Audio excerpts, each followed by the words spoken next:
आज की कहानी, स्वार्थी मत बनो। एक छोटे से गांव में रघु नाम का व्यक्ति रहता था।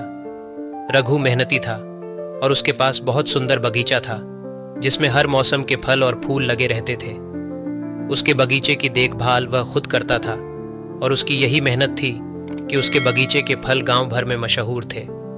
लोग कहते थे कि रघु के बगीचे का कोई मुकाबला नहीं है, लेकिन रघु की एक आदत थी जो उसे बाकी गांव वालों से अलग करती थी। वह बेहद स्वार्थी था। रघु का मानना था कि जो कुछ भी उसके पास है वह सिर्फ उसके लिए है। चाहे उसके बगीचे में फल कितने भी हों, लेकिन वह कभी भी दूसरों को फल नहीं देता था। अगर कोई मांगता तो वह कोई ना कोई बहाना बना देता। गांव के लोग उसकी इस आदत से नाराज रहते, लेकिन रघु को किसी की परवाह नहीं थी। उसकी सोच थी कि अगर वह दूसरों को अपने फल दे देगा तो उसका खुद का नुकसान हो जाएगा। एक दिन गांव में एक बुजुर्ग साधु आए। वह काफी दूर से पैदल चलकर आए थे और काफी थके हुए थे। उनका चेहरा शांत और दयालु था। गांव में कई लोग साधु से मिलने आए और उनसे आशीर्वाद लिया। साधु बहुत साधारण जीवन जीते थे और जो कुछ भी उन्हें मिलता उसी में संतोष करते थे। जब साधु रघु के बगीचे के पास से गुजर रहे थे तो उन्होंने बगीचे के सुंदर पेड़ों और फलों को देखा। साधु को भूख लगी थी और उन्होंने सोचा कि रघु से कुछ फल मांग लें। साधु रघु के पास गए और बोले, बेटा, मैं बहुत दूर से यात्रा कर रहा हूं और भूख से बहुत थका हुआ हूं। क्या तुम मुझे अपने बगीचे से कुछ फल दे सकते हो? रघु ने साधु की बात सुनी, लेकिन उसने झट से उत्तर दिया, माफ कीजिए, मेरे पास खुद के लिए भी बहुत कम फल हैं, मैं आपको नहीं दे सकता। साधु मुस्कुराए और कुछ बोले बिना वहां से चले गए। साधु की मुस्कान में कोई नाराजगी नहीं थी, लेकिन रघु को इस बात का कोई फर्क नहीं पड़ा। उसने सोचा, अगर मैं साधु को फल दे देता तो मेरे बगीचे में कमी हो जाती। बगीचे की दशा बदल गई। कुछ दिन बीते और रघु के बगीचे में अजीब बातें होने लगी। जो पेड़ हर मौसम में हरे भरे रहते थे, उनके पत्ते धीरे धीरे मुरझाने लगे, फल सूखने लगे और फूलों की महक कम होने लगी।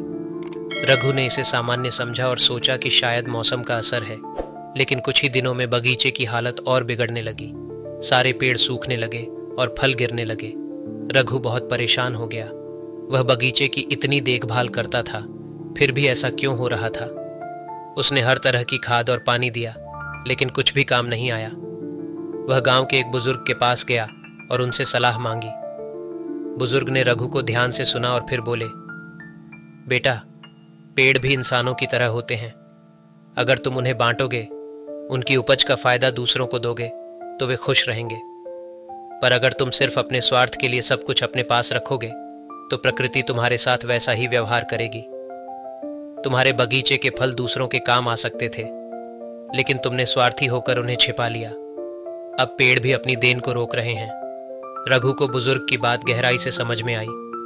उसने महसूस किया कि उसकी स्वार्थी प्रवृत्ति ही उसके बगीचे की बर्बादी का कारण बन रही थी। उसे अपनी गलती का एहसास हुआ और वह गांव के लोगों से माफी मांगने लगा।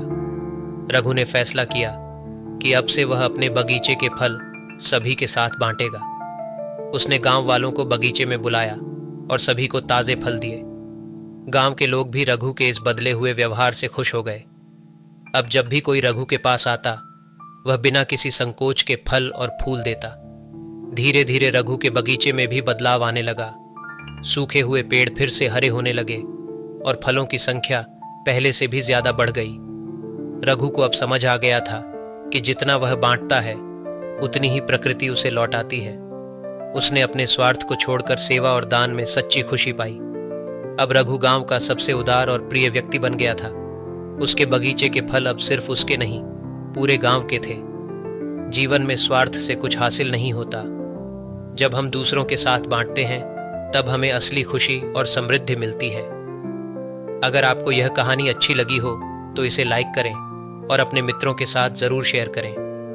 और भी इसी तरह की अच्छी और प्रेरणादायक कहानियों के लिए आपसे निवेदन है कि आप हमारे चैनल को सब्सक्राइब करें। मिलते हैं अगली कहानी के साथ। तब तक के लिए अपना ख्याल रखें। धन्यवाद।